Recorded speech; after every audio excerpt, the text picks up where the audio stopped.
आइए हम सब वचन में जाएंगे। निर्गमन का पुस्तक हम पढ़ रहे हैं। चौथा अध्याय में हम पहुंचे। निर्गमन का पुस्तक, the book of Exodus, chapter 4 we have reached. पिछले हफ्ते हमने देखा कैसे परमेश्वर मूसा के द्वारा इजरायलियों तक ये खबर दे रहा है।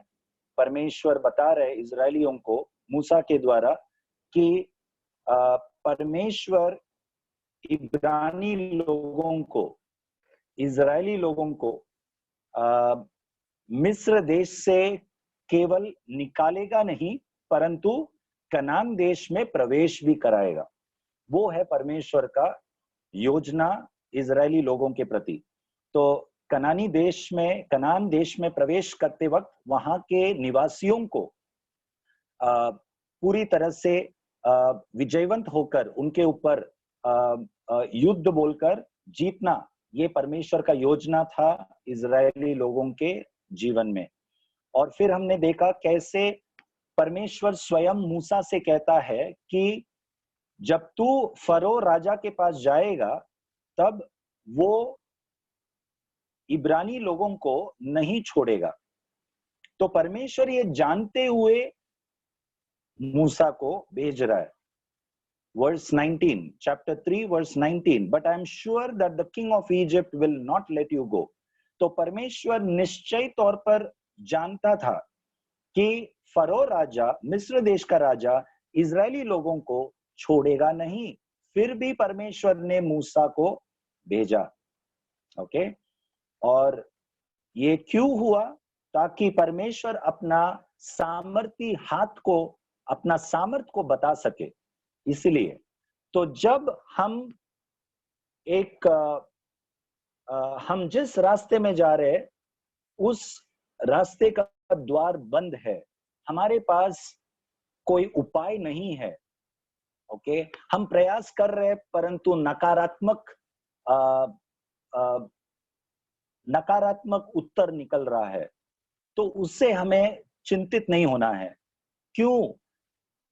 क्यों ये रुकावट है? हमें ये समझना है कि परमेश्वर अपना सामर्थी हाथ हमारे जीवन में दिखाना चाहता है। Okay, so don't fear when you see negative things, don't fear when the enemy is at work. जब दुश्मन कार्य में है तब हमें भयभीत नहीं होना है, क्योंकि परमेश्वर अपना सामर्थ को बताने वाला है। ओके, और फिर हमने देखा कैसे जब फरो राजा अंत में इजरायलियों को छोड़ेगा तब परमेश्वर कहता है कि वे लोग ही, मिस्र देश के लोग ही इजरायली लोगों के जरूरतों को पूरा करने के लिए प्रबंध भी करेगा। ओके, तो वहां से ही चांदी, सोना, ऐसे पदार्थ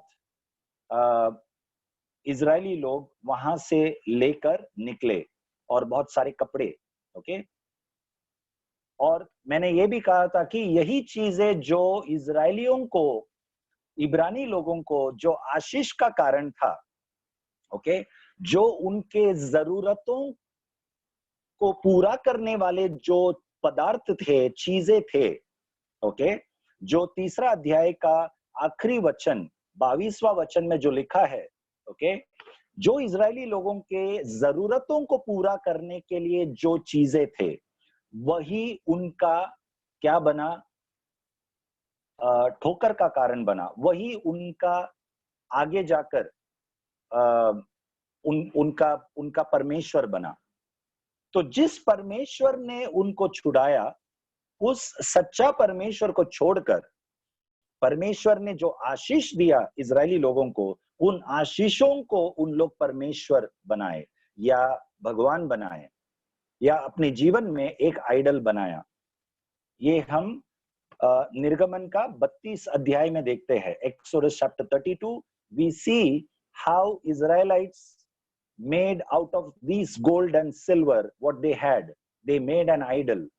Okay, so मैंने ये बोलकर पिछले हफ्ते मैंने वचन को खत्म किया था कि हमारे जीवन में जब हम परमेश्वर से कुछ आशीष पाते हैं और हम गवाही देते हैं बहुत उत्साहित होकर, जो निश्चय हमें गवाही देना है परमेश्वर के महिमा के लिए, परंतु हमें आगे जाकर सावधान भी रहना है, क्योंकि यही आशीष जो हमें बहुत ही खुश करता है, ये आशीष के पीछे हम लग जाते हैं। ओके, इतना लग जाते हैं कि हम देने वाले को भूल जाते हैं। इसीलिए हमें सावधान रहना बहुत जरूरी है।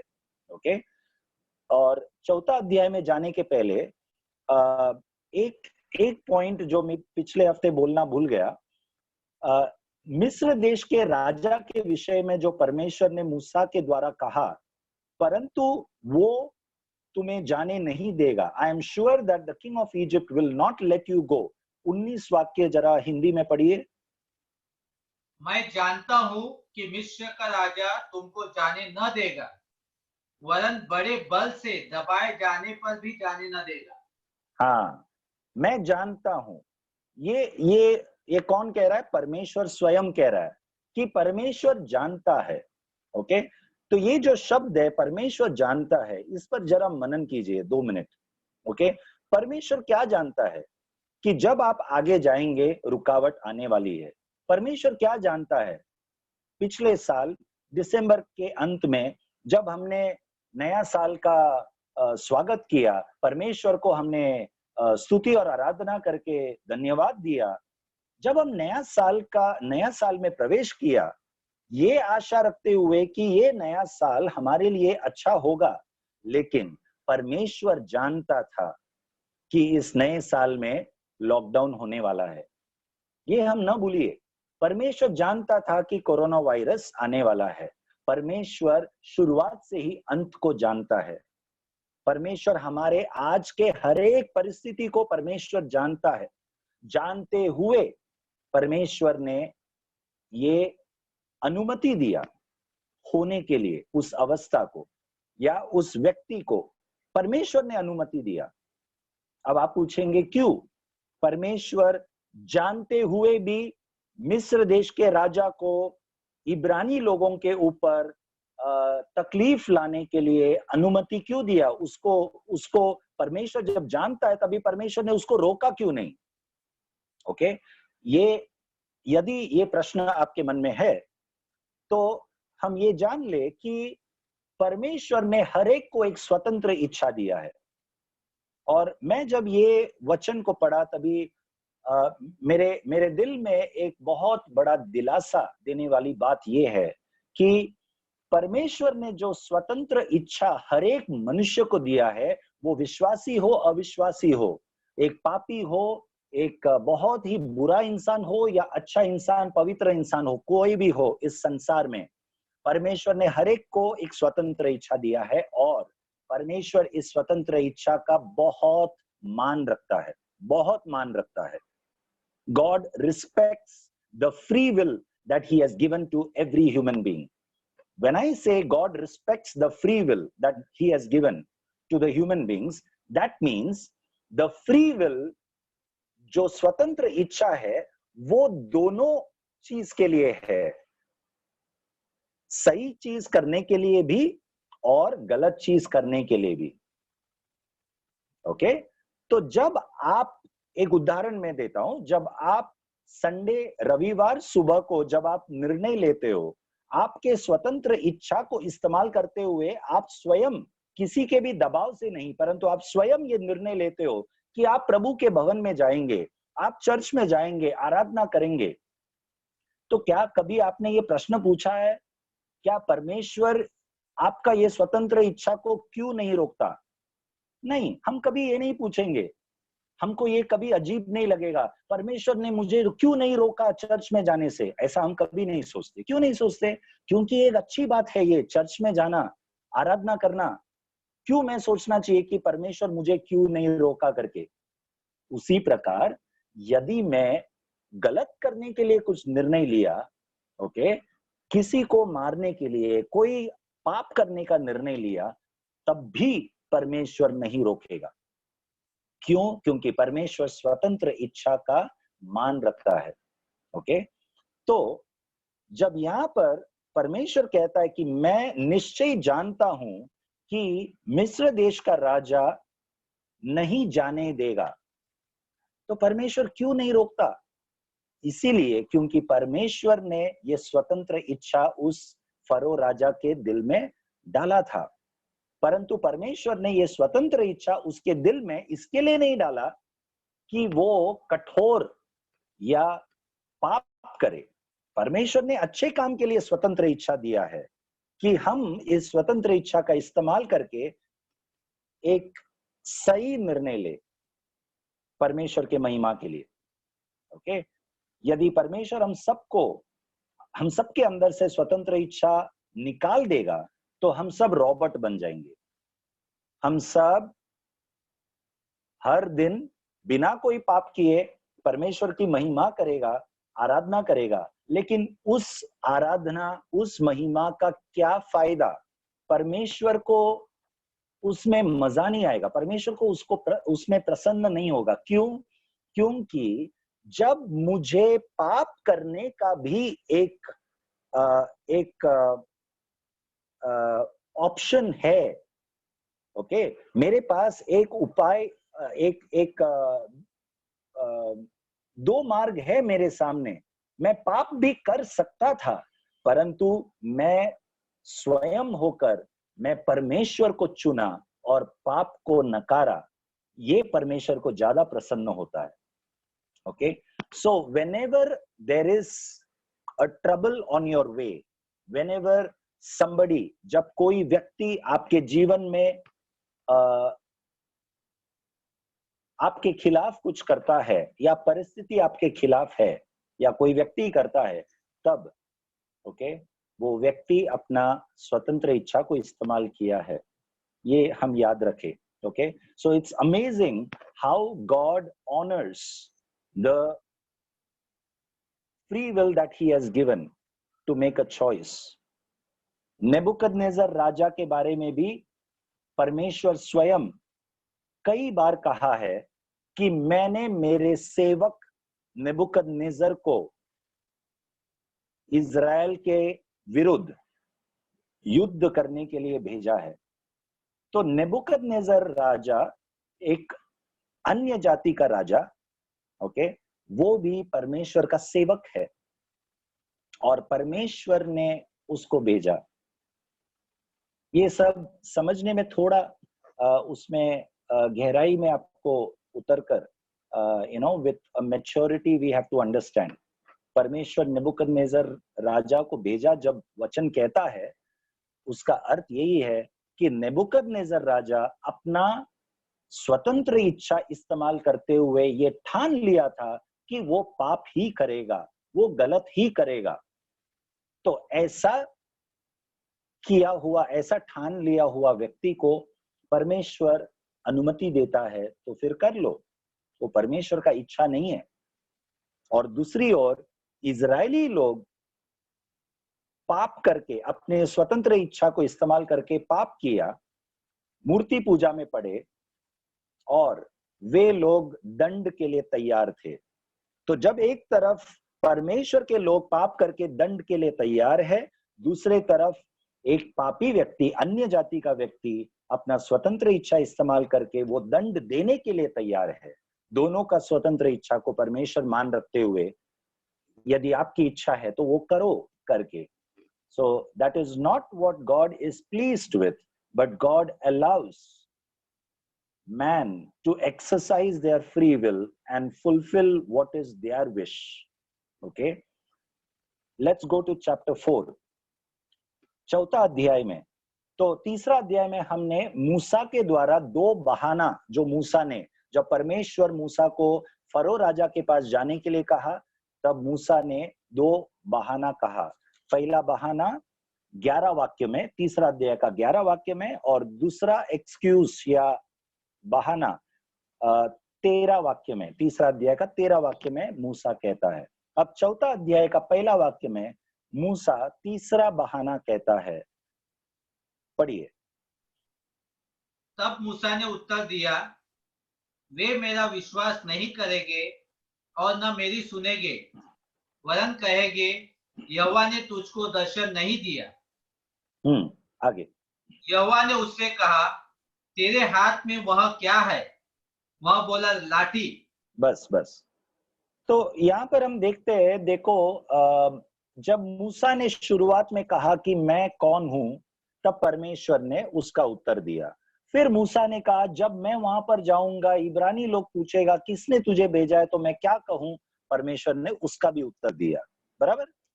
अब यहाँ पर सब उत्तर देने के बाद परमेश्वर जो भी कहा वो मूसा के लिए काफी था। फिर भी मूसा कहता है, परंतु मूसा उत्तर दिया और कहा, यदि वे लोग क्या पूछेंगे? पहला वाक्य। उसने उत्तर दिया नहीं करेगा वह मेरी सुनेगी, वरन कहेंगे यहोवा ने तुझको दर्शन नहीं दिया। हाँ, जब मैं उनको जाकर, इब्रानी लोगों को जाकर कहूंगा, तब वे लोग कहेंगे कि नहीं, परमेश्वर ने तुझे दर्शन नहीं दिया। आप ये मत भूलिए, ये सब मूसा का काल्पनिक, मूसा कल्पना कर रहा है, ही इज इमेजिनिंग, ओके, कि ऐसा किसी ने कहा नहीं, तो मूसा इमेजिन कर रहा है। मूसा के अंदर एक भय है, एक इनसिक्योरिटी है, ओके। हम सबके अंदर जब परमेश्वर हमें कुछ कहने, कुछ करने के लिए कहता है, ओके, हम सबके अंदर हो सकता है कि कुछ इनसिक्योरिटी, असुरक्षित, हम असुरक्षित रहे कुछ चीज करने के लिए, वो रिस्क लेने के लिए, वो कदम उठाने के लिए। परमेश्वर के लिए आपको एक कदम उठाना है, ओके, कोई भी कदम हो, आपको यदि असुरक्षित लगता है, उसका कारण क्या है?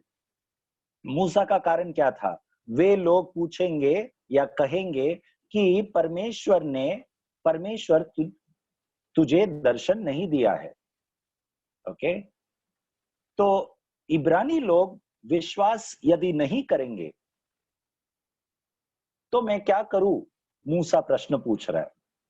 ये वाक्य का अर्थ वो है। तो परमेश्वर क्या पूछता है मूसा से? तेरे हाथ में क्या है? क्या पूछा परमेश्वर ने? तेरे हाथ में क्या है? What is in your hand? Okay. Moses said, मूसा ने कहा, एक लाठी। ऐसे लिखा है ना हिंदी में? हाँ, लाठी। यस, लाठी। तो ये जो परमेश्वर एक शिक्षण, एक सीख दे रहा है मूसा को, ओके, और हमसे भी परमेश्वर ये सीख दे रहा है। हम ये कभी हमारे जीवन में कभी न भूले, मनुष्य का एक स्वाभाविक सोच है, it is human to think that what we have, what is the ability we have, what is the skill we have, we think about that, and we are worried about what we do not have. When we look into our hands, when we look into ourselves, whatever we see, okay, जब हम अपने अंदर देखते हैं, जब हम हमारे हाथ में देखते हैं, जब हम हमारे बैंक के बैलेंस में बैंक बैलेंस देखते हैं, ओके, जब हम हमारे वस्त्र को देखते हैं, हमारा चेहरा को देखते हैं, हम जो देखते हैं उसके बारे में नहीं सोचते, जो नहीं दिखता है उसके बारे में सोचते हैं। फॉर एग्जाम्पल, यदि मैं मेरे अंदर मैं देखता हूं, ओके, और मैं ये देखता हूं कि मेरे अंदर, जस्ट उदाहरण के लिए मैं कहता हूं, मेरे अंदर गाना गाने की मुझे टैलेंट नहीं है, ओके, तो ये अगर यदि मैं देखता हूं, तो मैं सोचता हूं, यदि मैं सोचूं कि मैं इस कारण मैं फलाना चीज नहीं कर सकता, ये स्वाभाविक है। हम मनुष्य होने के नाते हमारे अंदर, हम जब झांक कर देखते हैं, हमारे जीवन में जब हम देखते हैं, हमारे पास क्या नहीं है उस पर हमारा ज्यादा ध्यान रहता है। What we don't have, that is what we more concentrate on, and we are worried about. Then because we don't have this, we are not able to do this. This is what we usually think. But on the other side, what God thinks is not what we don't have, but what God thinks is what you have. दूसरे तरफ परमेश्वर क्या सोचता है, हमारे पास क्या नहीं है वो नहीं सोचता। परमेश्वर सोचता है हमारे पास क्या है, वही सोचता है। तो जब परमेश्वर ये प्रश्न पूछता है, आपके पास क्या है, आपके हाथ में क्या है, परमेश्वर मूसा कहता है लाठी। आप क्या कहेंगे, आपके पास क्या है? 10 रुपया? आपके पास क्या बाकी है? हाँ? केवल 1 रोटी? क्या है? जब उस भीड़ को चेलों ने देखा, 5000 लोग, और दूसरे तरफ चेलों ने देखा कि एक लड़के के पास 5 रोटी और 2 मच्छी केवल है, तो शिष्यों ने क्या सोचा? एक तरफ भीड़ 5000, दूसरे तरफ 5 रोटी और 2 मच्छी।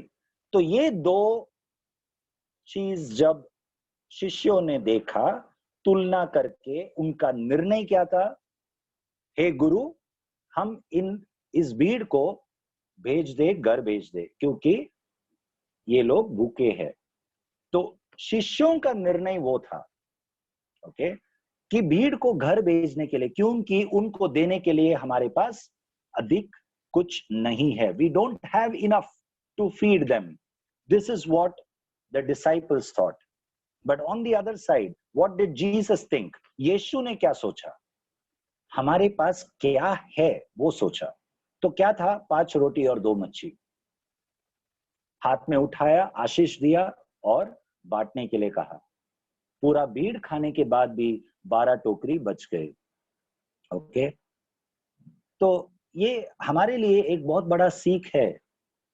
ओके, हमारे पास क्या नहीं है, उस चीज को सोचकर चिंता न करते हुए, हम क्यों ना हमारे पास क्या है वो देखकर परमेश्वर की ओर हमारे नजर उठाकर, प्रभु हमारे पास केवल ये है, और हम विश्वास करते हैं कि आपने जैसे उन 5000 लोगों को खिलाया, आपने जैसे मूसा को उस लाठी के द्वारा इस्तेमाल किया केवल, ओके, और अनेक उदाहरण है वचन में। उन वचनों को याद करते हुए क्यों ना हम विश्वास हमारे अंदर जागृत करें।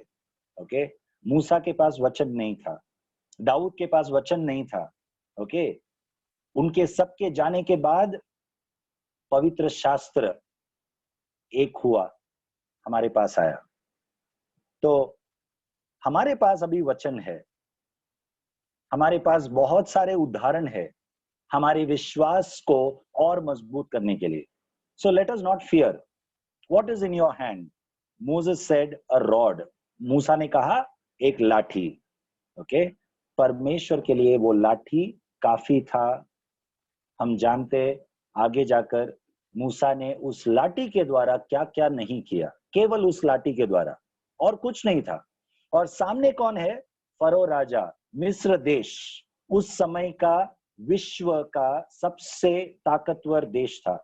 Okay, that times world super power was Egypt, और उस समय का उस मिस्र देश के पास सब प्रकार के हथियार थे, और सब उनके पास ऐसे उपलब्ध थे जो सामने यदि एक व्यक्ति खाली हाथ खड़ा है उसको आसानी से मार सकता है। ओके, तो यदि मूसा जैसा व्यक्ति केवल एक लाठी लेकर जाए तो उसको खत्म कर सकता है मिस्र देश और मिस्र देश का राजा। परंतु परमेश्वर उस लाठी के द्वारा 2 चीज कार्य किया, एक चिन्ह चमत्कार और दूसरा मूसा का अधिकार। उस लाठी एक अधिकार को दर्शाता है, और उस लाठी के द्वारा, उस अधिकार के द्वारा चिन्ह चमत्कार परमेश्वर किया। ओके, तो हमें कौन सा वो एक चीज का जरूरत है? बोल सकते हो आप? अधिकार। हमें और कुछ की जरूरत नहीं है, अधिकार की जरूरत है। और वो अधिकार शिष्यों को पेंतिकोस का दिन पवित्र आत्मा का सामर्थ जब पाए, तब उन लोगों को वो अधिकार मिला। उस अधिकार से पतरस और यूहन्ना मंदिर में जाते वक्त उस भीख मांगते हुए व्यक्ति से कहा, सोना और चांदी हमारे पास नहीं है, परंतु हमारे पास जो है, यीशु नाजरी के नाम से उठ खड़ा हो। क्या है वो अधिकार? उस अधिकार को उन लोग इस्तेमाल किया। हमारे अंदर क्या कमी है? अधिकार का कमी है। लाठी उस अधिकार को दर्शाता है। लाठी के द्वारा परमेश्वर ने चिन्ह चमत्कार किया। ओके, तो उस चिन्ह और चमत्कार का एक क्या बोलते हैं, you know, as a symbol, as an example, एक उदाहरण के रूप में मूसा जाने के पहले परमेश्वर ने मूसा के सामने ही करके बताया, ताकि मूसा का विश्वास और मजबूत हो, जागृत हो। परमेश्वर ने मूसा से क्या कहा? तीसरा वाक्य, उसने कहा, उसे भूमि पर डाल दे। जब उसने उसे भूमि पर डाला, तब वह सर्प बन गई और मूसा उसके सामने से भागा। तब यहोवा ने मूसा से कहा, हाथ बढ़ाकर उसकी पूंछ पकड़ ले, ताकि वे लोग विश्वास करें कि तुम्हारे पितरों के परमेश्वर अर्थात अब्राहम के परमेश्वर, इसहाक के परमेश्वर और याकूब के परमेश्वर यहोवा ने तुझको दर्शन दिया है। आमेन। तो हाँ, you read till 5, right? 4, continue. जब उसने हाथ बढ़ाकर उसको पकड़ा, तब वह उसके हाथ में फिर लाठी बन गई। ओके, सो परमेश्वर मूसा के द्वारा यहाँ पर क्या कर रहा है, ये हमें समझना जरूरी है। और केवल ये मूसा का जीवन कहानी करके हमें एक ज्ञान के रूप में हमारे दिमाग में नहीं डालना है, परंतु हमें इन अधिकार को इस्तेमाल करना है हमारे जीवन में। हमारे लिए ये कहाँ लागू होगा, ये हमें समझना बहुत जरूरी है। ओके, तो जब परमेश्वर ने मूसा से कहा, तेरे हाथ में क्या है? मूसा ने कहा, लाठी। परमेश्वर ने कहा, उस लाठी को नीचे डाल। मूसा ने उस लाठी को जब नीचे डाला, वो लाठी सर्प बन गया, सांप बन गया, और मूसा डर कर भाग गया। तब परमेश्वर ने मूसा से कहा, अपना हाथ आगे बढ़ा और उस सर्प को, उस सांप को उसके पूंछ तले पकड़। तब मूसा ने उस सांप को उसके पूंछ तले पकड़ा, तब वो फिर लाठी बना। तो परमेश्वर यहां पर चिन्ह और चमत्कार कर रहा है, बराबर। हमारे जीवन में जब परमेश्वर चिन्ह और चमत्कार करता है, या मसीह लोगों के जीवन में जब परमेश्वर चिन्ह और चमत्कार करता है, किस कारण करता है वो? यहां पर वो भी हमें सीखने मिलता है। अक्सर मसीह लोग चिन्ह चमत्कार परमेश्वर जो मकसद से करता है, वो मकसद को न समझते हुए चिन्ह चमत्कार के पीछे भागते रहते हैं। ओके, और चिन्ह चमत्कार करने वाले प्रचारकों के पीछे भागते रहते हैं। परंतु यहाँ पर परमेश्वर का चिन्ह चमत्कार करने का मकसद स्पष्ट है। क्या लिखा है यहाँ पर? ताकि, I think in your Hindi Bible it is verse 4, but in English it is verse 5. पढ़िए, ताकि वे लोग विश्वास करें हाँ, कि तुम्हारे पितरों के परमेश्वर अर्थात अब्राहम के परमेश्वर, इसहाक के परमेश्वर और याकूब के परमेश्वर यहोवा ने तुझको दर्शन दिया है। ओके, अब यहाँ पर हम ये न भूले, 4 अध्याय का पहला वचन में जाओ। There is an objection that Moses is putting before God. There is a problem that Moses is putting before God. मूसा परमेश्वर के सामने एक समस्या को पेश कर रहा है। वो समस्या क्या है? यदि इब्रानी लोग पूछे कि परमेश्वर यहोवा तुझे प्रकट नहीं हुआ है, तो वो एक समस्या डाल रहा है। तो उनके विश्वास, इब्रानी लोगों के विश्वास करने के लिए मैं क्या करना चाहिए? सारांश में वो है।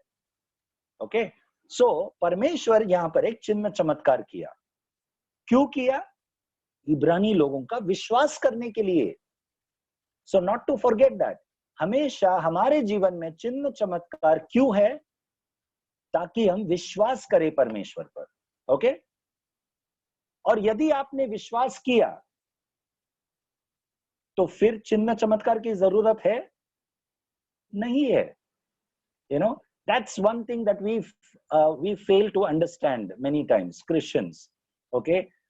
हमने 10 साल पहले, 20 साल पहले परमेश्वर ने हमारे जीवन में कोई चिन्ह चमत्कार किया और हम विश्वास में आए, लेकिन 20 साल होने के बाद भी अभी भी हम चिन्ह चमत्कार के पीछे भागते हैं।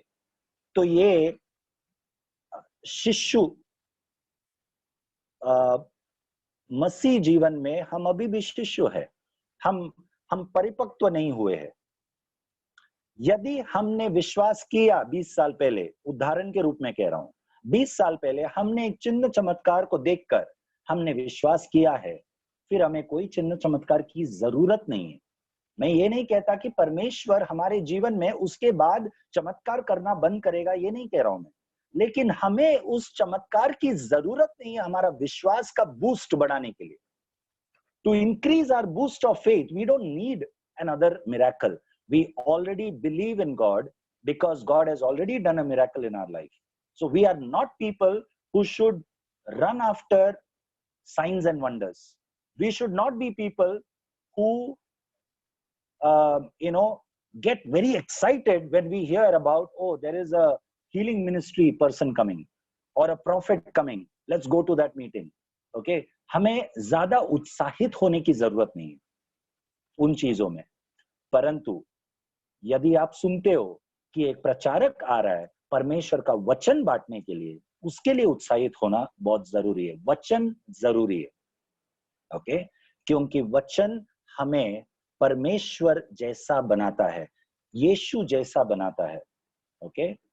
तो science and wonders are only to reach the right address.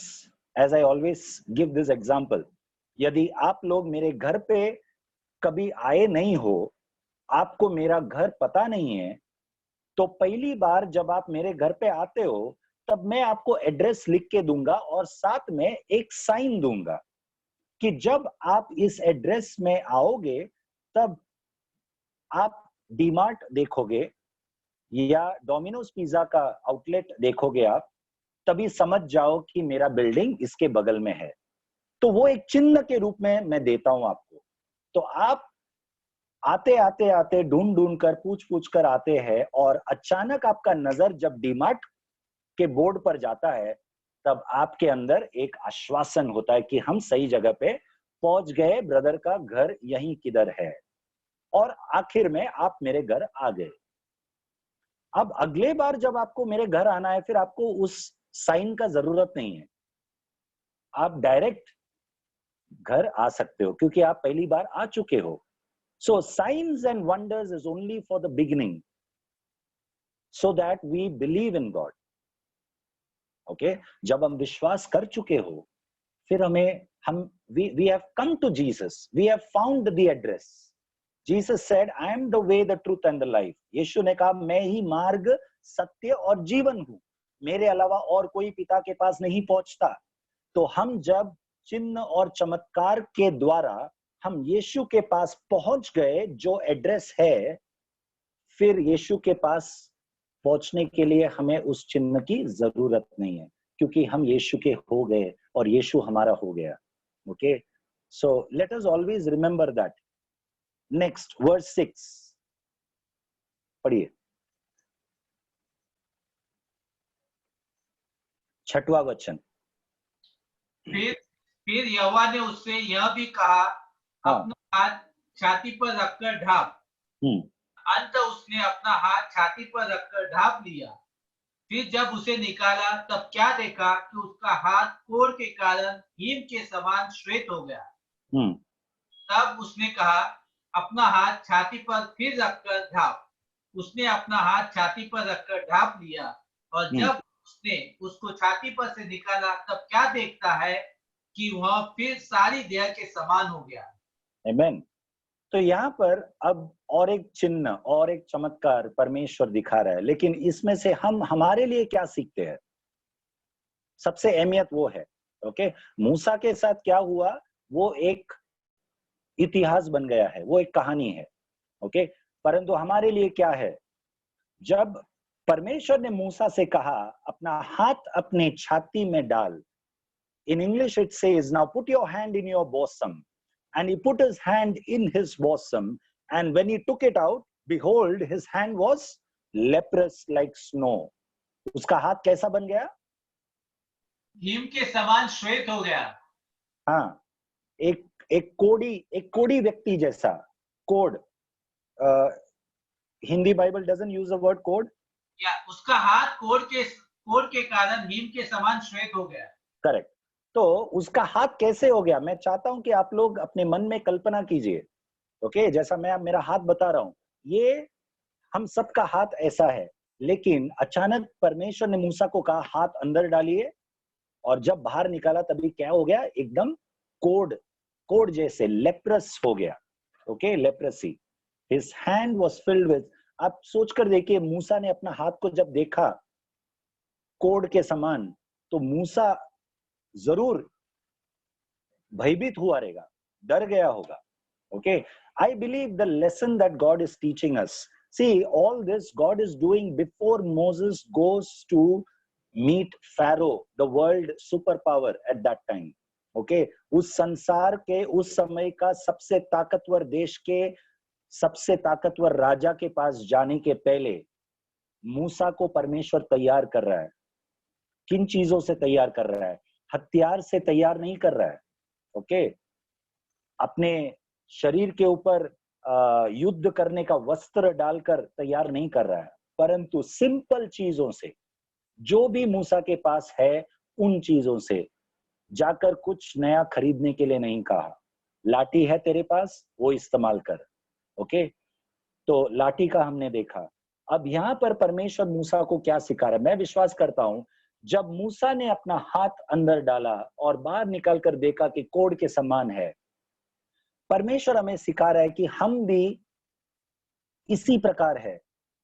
हमें यदि ऐसा लगेगा कि हमें परमेश्वर ने चुना है, हम कुछ है, ओके, और हम इस संसार के कोई भी राजा या प्रधानमंत्री के सामने जाकर हम कह सकते, कोई भी प्रकार का घमंड यदि हमारे अंदर आए, क्योंकि परमेश्वर ने हमें चुना है, उस कारण यदि घमंड आए, तो हम ये जान ले कि हमारे अंदर, ओके, हम सबके अंदर जो पाप है, ओके, जो पाप समान, हम जो पापी मनुष्य है, okay, the leprosy is like sin.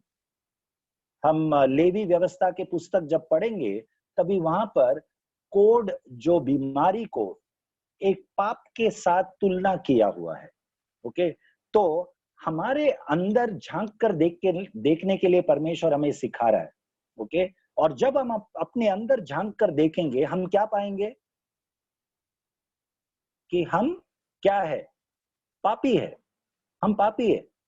Okay, हमारे अंदर कुछ भी अच्छा नहीं है। जैसा पौलुस कहता है, ओके, हाय हो मुझ पर, मैं अशुद्ध व्यक्ति। वो रोमियों का पुस्तक हम पढ़ेंगे जरा, रोमन्स चैप्टर 7, रोमियों का पुस्तक उसका 7वां अध्याय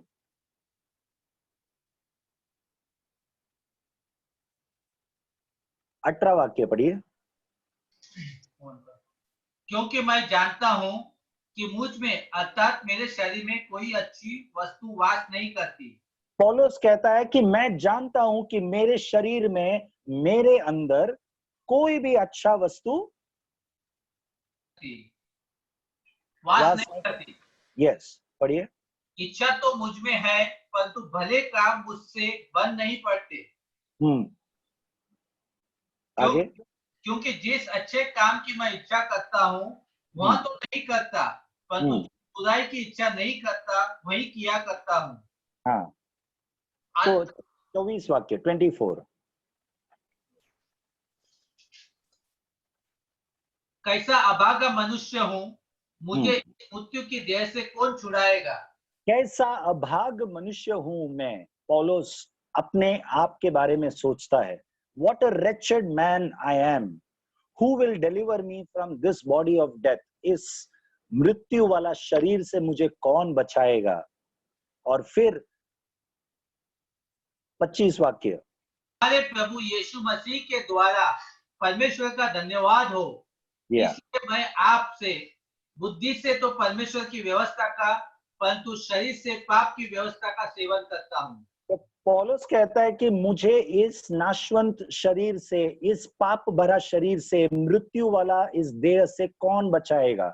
मेरे अंदर कुछ भी अच्छा नहीं है, पौलुस कहता है।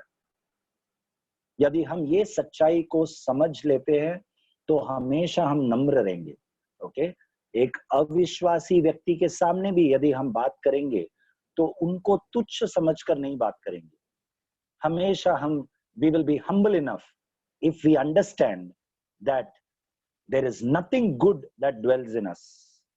Okay, जैक कोनेन, परमेश्वर का दास, हमेशा कहता है कि अपना चेहरा हमेशा मिट्टी में छिपा कर रखो ताकि परमेश्वर का महिमा हमेशा हो।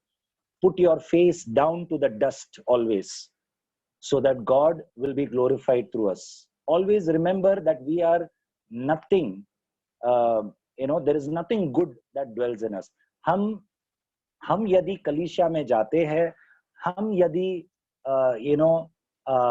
यदि कुछ भी अच्छा करते हैं, परमेश्वर के लिए कुछ करते हैं, यदि हम बैठकर अभी वचन सुनते हैं, हम कुछ भी अच्छा करते हैं, तो मैं विश्वास करता हूं वो इसके लिए क्योंकि हमारे पास बुरा करने के लिए यदि एक अर्थ से मैं कहूं, बुरा करने के लिए हमारे पास स्वतंत्रता नहीं है। यदि हमें ऐसा एक देश में डाला जाए कि वो बुरा चीज करना पाप नहीं है, वो बुरा चीज करने से आपको दंड नहीं होगा, पुलिस नहीं पकड़ेगा, कोई अनुशासन नहीं है, कोई लॉ एंड ऑर्डर नहीं है। अगर ऐसा एक देश में मनुष्य को डाला जाए, ओके, तो मनुष्य बिंदास पाप करेगा। यदि हमें मौका मिले, ओके, तो हम सबके अंदर वो क्षमता है कि हम कोई भी प्रकार का पाप करें। I am telling you this with humbleness that we have, all of us have the ability to do the worst sin.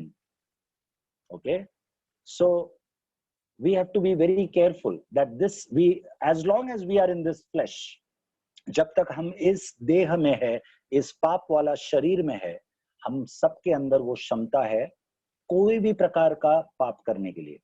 Okay, तो ये समझ यदि हमारे अंदर है, तो हम यदि एक पापी व्यक्ति को, एक व्यक्ति जो सबसे बुरा पाप किया, या हमारे बच्चे भी जब जवानी में आकर, जवान होकर जब कुछ ऐसा कुछ करते हैं जो बहुत ही हमें आश्चर्य करने वाली चीज, ऐसा कोई पाप करते हैं, तो हम उन्हें we will not despise them, we will not be surprised in a way that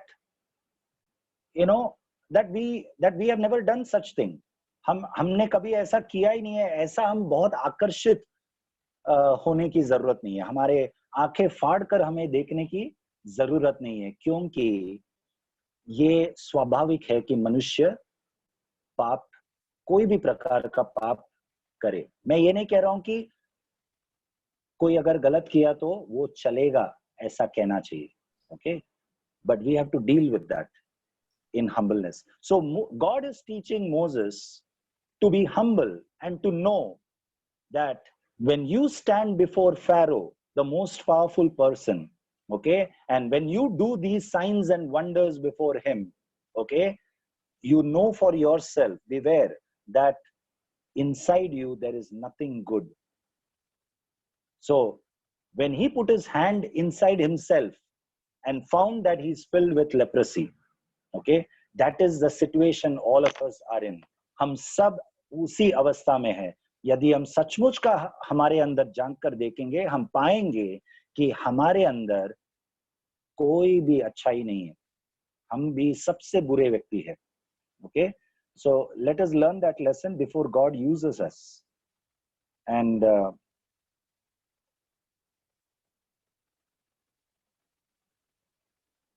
दसवां वाक्य पढ़े, निर्गमन का 4वां अध्याय उसका 10वां वाक्य. मूसा ने यहोवा से कहा, हम्म ए मेरे प्रभु, मैं बोलने में निपुण नहीं, ना तो पहले था और ना जब से तूने अपने दास से बातें करने लगा. मैं तो मुंह और जीभ का भद्दा हूँ. आगे. यहोवा ने उससे कहा, मनुष्य का मुंह किसने बनाया है, और मनुष्य को गूंगा या बहरा या देखने वाला या अंधा मुझ यहोवा को छोड़ कौन बनाता है. अब जा, मैं तेरे मुख के संग होकर जो जो तुझे कहना है वह तुझे सिखलाता जाऊंगा. हाँ, आगे 13. उसने कहा, ए मेरे प्रभु, कृपया किसी और को तू भेज. तब यहोवा का कोप मूसा पर भड़का और उसने कहा, क्या तेरा भाई लेवीय हारून नहीं है? मुझे निश्चय है कि वह बोलने में निपुण है और वह तुझसे भेंट करने निकला आता है और तुझे देखकर मन में आनंदित होगा. ओके, सुनिए, सब लोग ध्यान से सुनिए. यहाँ पर it's a very interesting conversation. बहुत ही एक दिलचस्प वार्तालाप, बातचीत हो रहा है परमेश्वर और मूसा के बीच में.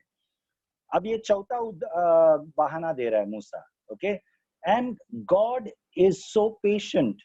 परमेश्वर इतना what do you call for patient? धीरज. सॉरी, धीरज. परमेश्वर इतना धीरजवंत है, इतना धीरज होकर मूसा के साथ पेश हो रहा है, हर एक बहाना का उत्तर दे रहा है. ओके, चौथा अध्याय का शुरुआत में जो बहाना बोला, उसका चिन्ह चमत्कार के साथ परमेश्वर ने मूसा को तैयार किया. वो तैयार किया तो मूसा दूसरा और एक चौथा बहाना बोल रहा है कि मैं क्या हूं. 10वां वाक्य, मैं बोलने में निपुण नहीं हूं. हाँ, मैं बोलने में निपुण नहीं हूं. आप मुझे बताइए, ये जब परमेश्वर ने सुना, जब मूसा कहता है I am not eloquent neither before nor since you have spoken to your servant but I am slow to speech and slow of tongue. Okay, तो मूसा तोतला था अपने जबान में. ओके, वो ठीक से बात नहीं कर पाता था, उसके अंदर तोतलापन था. ओके, जब मूसा ने ये बात परमेश्वर के सामने रखा, आपको क्या लगता है? परमेश्वर आश्चर्य हुआ, अच्छा तू बात नहीं कर पा रहा है, तो मैंने गलती किया तुझे चुन के. परमेश्वर को एहसास हुआ तभी? नो, परमेश्वर पहले से ही जानता था कि मूसा क्या है. ये जानते हुए परमेश्वर ने उस जलता हुआ जो आग में से परमेश्वर ने मूसा को बुलाकर चुना. तुझे मैं फरो के सामने भेज रहा हूं, सब कुछ जानते हुए कि मूसा के हाथ में क्या है, लाठी है, मूसा बात ठीक से कर नहीं पाएगा. ये सब परमेश्वर जानता था. ओके, तो परमेश्वर इट्स अ वेरी, ये जो अध्याय है बहुत ही हमें उत्साहित देने वाला अध्याय होना चाहिए. ये परमेश्वर का व्यवहार मूसा के साथ, ये जानते हुए भी, सब जानकर भी, यदि हम परमेश्वर पर विश्वास नहीं करेंगे और हम उत्साहित नहीं होंगे, if we are not encouraged, then I don't know if there is anything else that can encourage us.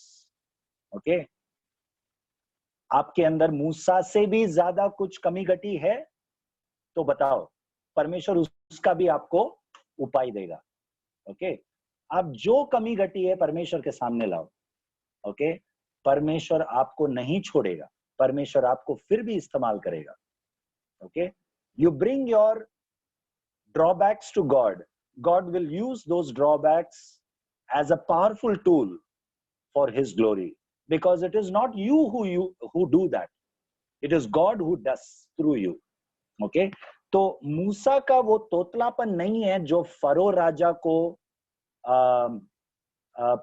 परमेश्वर का सामर्थ बताएगा।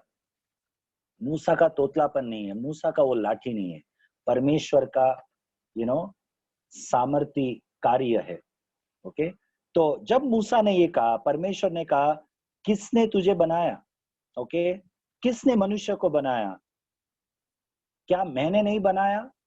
भले वो गूंगा, बहरा, जो भी प्रकार का व्यक्ति है, क्या मैंने नहीं बनाया? परमेश्वर ये प्रश्न डाल रहा है। ओके, और ये कहकर परमेश्वर कहता है, इसलिए तू जा। 12 वाक्य पढ़िए।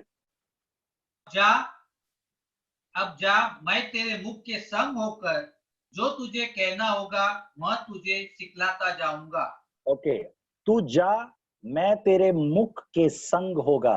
आई am there, I will be with your mouth and teach you what you shall say. Okay, तो परमेश्वर का योजना क्या था? कि मूसा जाए। हाँ या ना?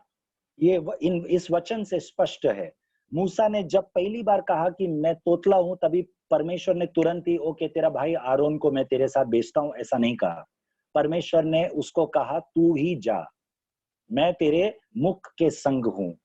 जब मूसा ने दूसरी बार फिर कहा, नहीं तू किसी और को, परमेश्वर आप किसी और को भेज, तभी परमेश्वर ने आरोन को भेजा, आरोन को भेजने के लिए कहा।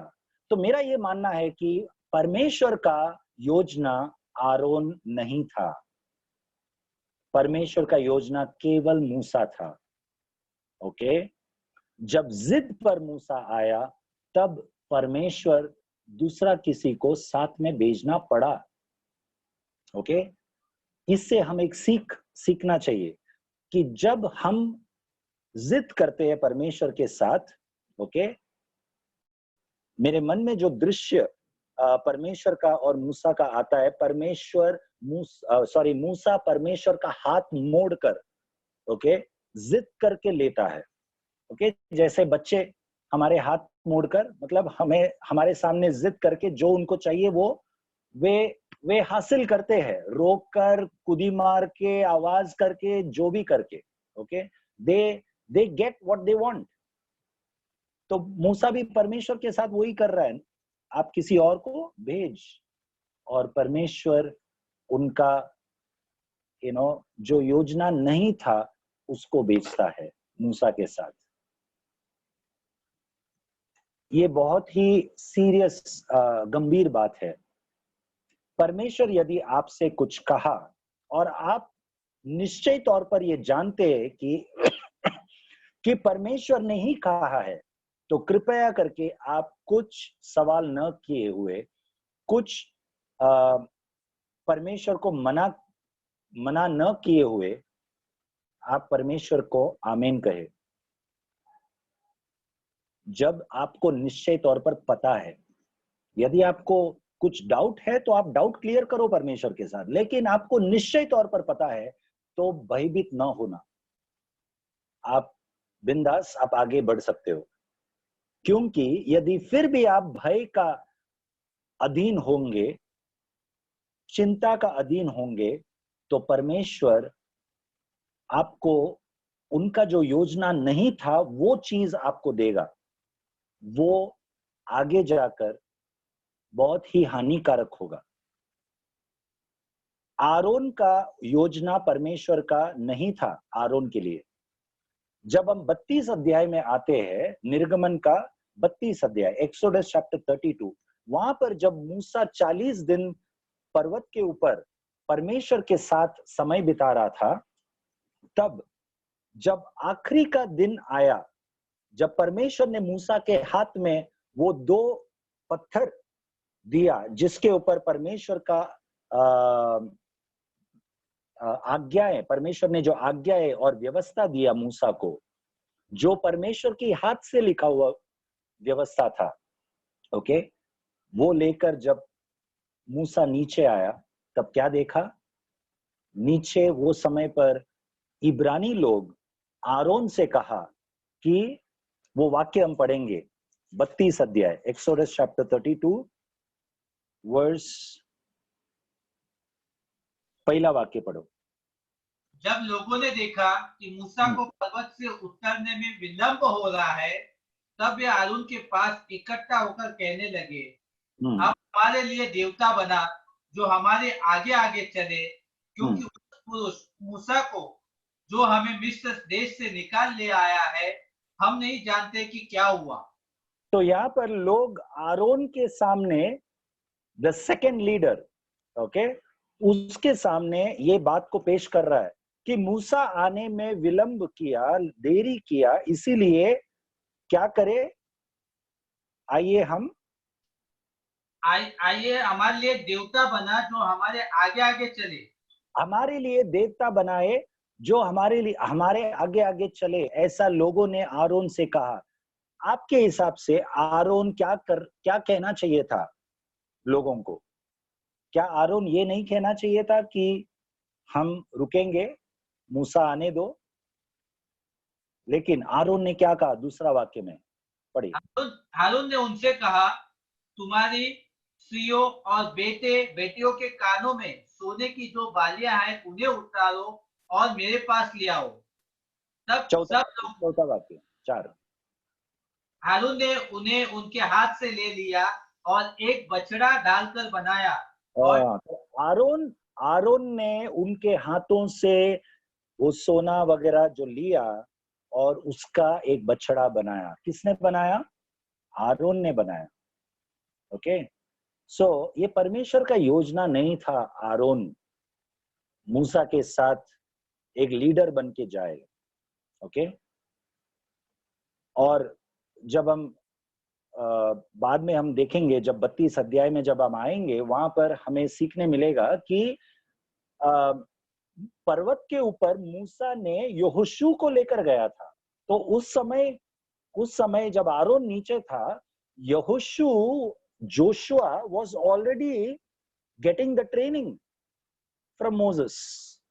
ओके, सो मैं इस प्रकार से देखता हूं कि मूसा के बाद आगे जाकर जब यहोशू का पुस्तक में जब हम आते हैं, तब यहोशू ऑलरेडी तैयार हुआ था मूसा के बाद अगला अगुवाई बनने के लिए, लीडर बनने के लिए। तो वो उस समय के लिए शायद परमेश्वर का योजना था यहोशू के जीवन में, लेकिन Aron was because Moses insisted that मैं नहीं जाऊंगा, आप किसी और को लेकर जाए। So it is a very dangerous thing। जो परमेश्वर का हमारे जीवन में योजना नहीं है, वो योजना को जिद से लेना, वो हमारे लिए एक बहुत ही क्या बोलते हैं, हानिकारक बन सकता है। ओके, और इससे हम हमारे जीवन में एक सीख, विशेष करके जवान लोग, ओके, जवान लोग एक सीख लेना बहुत जरूरी है। क्योंकि जवानी में जब हम युवक है, तब उस समय हमें बहुत कुछ ऐसे लगता है कि ये सही है, और हम जिद करते हैं कि प्रभु हमें ये चाहिए, मैं विश्वास करता हूं कि आपने मुझे ये दिया है। ओके, ये बहुत सारे प्रचारकों का कहने पर भी ये बोलती हमारे अंदर आता है कि मैंने विश्वास किया कि मुझे ये मिल गया। कौन से आधार पर विश्वास किया? हम जो मांगते हैं वो वचन के आधार पर हमें मांगना जरूरी है। यदि वचन के आधार पर नहीं है, तो हमने विश्वास किया कि हमें मिल गया, ये केवल एक काल्पनिक चीज है, इसमें कोई सच्चाई नहीं है। यदि वचन के आधार पर है, परमेश्वर के इच्छा के अनुसार है, तो निश्चय वो मिलेगा, उनके समय पर मिलेगा। और उस समय तक हमें धीरज बनकर रुकने के लिए परमेश्वर हमें अनुग्रह देगा। God will give us grace to wait for his time, whatever it may be. It may be a relationship, it may be a job crisis in our life, it may be anything, it may be anything. Let us learn that we will wait upon the Lord. Those who wait will rise up like an eagle. जो प्रभु के समय के लिए रुकेगा, वो उकाब की तरह उड़ेगा। परमेश्वर का वचन हमें सिखाता है। Okay, so let us learn these lessons from the dialogue of Moses and God. परमेश्वर और मूसा के बीच में जो बातचीत होता है उसमें से हम हमारे जीवन में ये सीखना बहुत जरूरी है। ओके, कि पहली बात कि परमेश्वर चिन्ह चमत्कार करने वाला परमेश्वर है। वो किस कारण करता है? हमारे विश्वास के लिए। ओके, कि हम चिन्ह चमत्कार में ही उलझे हुए रहे उसके लिए नहीं। ओके, कि हम विश्वास करें कि परमेश्वर है, और जब हमने विश्वास किया है तो हम परमेश्वर के साथ रहे। वचन परमेश्वर है। ओके, तो परमेश्वर के साथ, जैसा मरियम उनके चरणों में रहना ज्यादा उत्तम समझा, पसंद किया। ओके, और दूसरा हम सीखे कि हमारे हाथ में जो भी है, परमेश्वर को उन चीजों में दिलचस्पी है। हमारे पास जो नहीं है उसमें परमेश्वर को कोई दिलचस्पी नहीं है। Okay, so let us not be little God. हम परमेश्वर को तुच्छ नहीं, छोटा नहीं बनाएं। परमेश्वर महान है, परमेश्वर सर्वशक्तिमान है। ओके, वो हमारे अंदर केवल एक राय के समान विश्वास को देखना चाहता है। ओके, क्यों ना हम उस छोटे विश्वास को दिखाएं, और परमेश्वर अद्भुत चीज कर सकता है। और आखिरी में हमने ये सीखा कि हमारा जो भी कमी घटी है, परमेश्वर उन कमी घटियों को भी इस्तेमाल कर सकता है। वो हो सकता है हमारा तोतलापन, हो सकता है हमारे मैं कई बार हिंदी कलीसिया में कहता हूँ, आपको शायद अंग्रेजी बोलने नहीं आता होगा, आप शायद पढ़े लिखे नहीं होंगे, आपको शायद हिंदी भी पढ़ने नहीं आता होगा, कोई भी हो, कोई भी चीज हो, परमेश्वर आपको इस्तेमाल फिर भी कर सकता है। ओके, क्योंकि विश्वास का कोई भाषा नहीं है। I'll repeat again, faith has no language, the earthly language, but faith itself is a language. Okay, विश्वास का कोई भाषा, ये सांसारिक भाषा नहीं है, परंतु विश्वास स्वयं एक भाषा है। ओके, तो उस विश्वास के साथ क्यों ना हम आगे बढ़े, परमेश्वर हम सबको इस्तेमाल करे। आमेन। May God bless us all. हम प्रार्थना करेंगे। आइए हम सब आंखें बंद करें। हालेलुया। धन्यवाद परमेश्वर, आपका वचन सत्य है, और आपका वचन के अनुसार आपने हम सबको अलग अलग तरीके से इस्तेमाल किया। इसके लिए हम आपको धन्यवाद करते हैं प्रभु। यस लॉर्ड, हमारे बच्चों को भी आप तैयार करें प्रभु, जैसा आपने मूसा को तैयार किया। यस लॉर्ड, आप अनुग्रहकारी परमेश्वर है, आप दयालु परमेश्वर है, आप धीरजवंत है परमेश्वर। यस लॉर्ड, आप विलंब से क्रोध करने वाला परमेश्वर है। यस लॉर्ड, आप हमारे साथ हमारे कमी घटी और हमारे जो भी हम बहाना बोलते हैं, जो भी हम अपने आप को रोकते हैं, असुरक्षित महसूस करते हैं, और आपके सामर्थ को हमने बहुत ही कई बार छोटा समझा, परंतु फिर भी आपने हमारे साथ धीरज के साथ पेश किया प्रभु। आपने हमें भस्म नहीं किया आज तक। पिता परमेश्वर, हमें क्षमा कर। जैसा आपका वचन कहता है, एक राई के समान यदि हमारे अंदर वो विश्वास रहे, यस लॉर्ड, तो हम पर्वत को भी यदि बोले हटकर समुद्र में जाए तो वो जाएगा। हम विश्वास करते परमेश्वर, आपका अद्भुत कार्य को हम विश्वास करते। हम जो भी है, हमारा हमारा घराना जो भी है, हम जो भी परिवार में पैदा हुए, हम कैसे भी है, हमारा चेहरा कैसे भी है, हम कैसे भी दिखते हो, हम नाटे हो या लंबे हो, हम मोटे हो या पतले हो, काले हो या गोरे हो, कैसे भी हो प्रभु, हम अनपढ़ हो, हमारे जीवन में हम ज्यादा पढ़े लिखे नहीं हो, हमें बोलने के लिए ज्यादा ठीक से नहीं आता हो, परंतु पिता परमेश्वर, हम प्रार्थना करते हैं कि हमारे विश्वास को आप बढ़ाए प्रभु। Yes Lord, that we will live by faith. Yes Lord, man shall not be live by bread alone, but by every word that comes out from the mouth of God. पिता परमेश्वर, मनुष्य केवल रोटी से नहीं, परंतु परमेश्वर के मुंह से निकलता हर एक वचन से जीवित रहता है, ये हम विश्वास करते प्रभु। यस लॉर्ड, आपके वचन पर हम विश्वास करते हैं। यस लॉर्ड, हम सबको आप इस्तेमाल करें प्रभु। यस लॉर्ड, हम अपने आप को अधीन करते हैं, आप हमें तैयार करें प्रभु। धन्यवाद प्रभु, आपने प्रार्थना सुना, इसके लिए यीशु के नाम से हम मांगते हैं।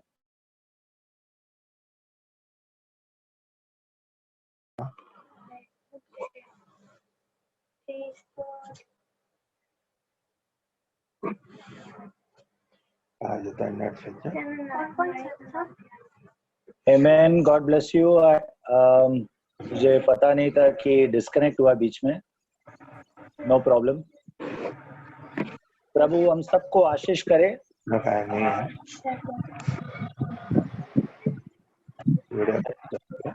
आपको अनम्यूट करता हूँ 1 मिनट.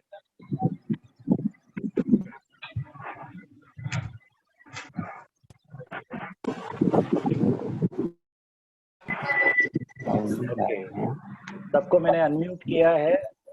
आप एक दूसरे को विश कर सकते हो. Praise the Lord.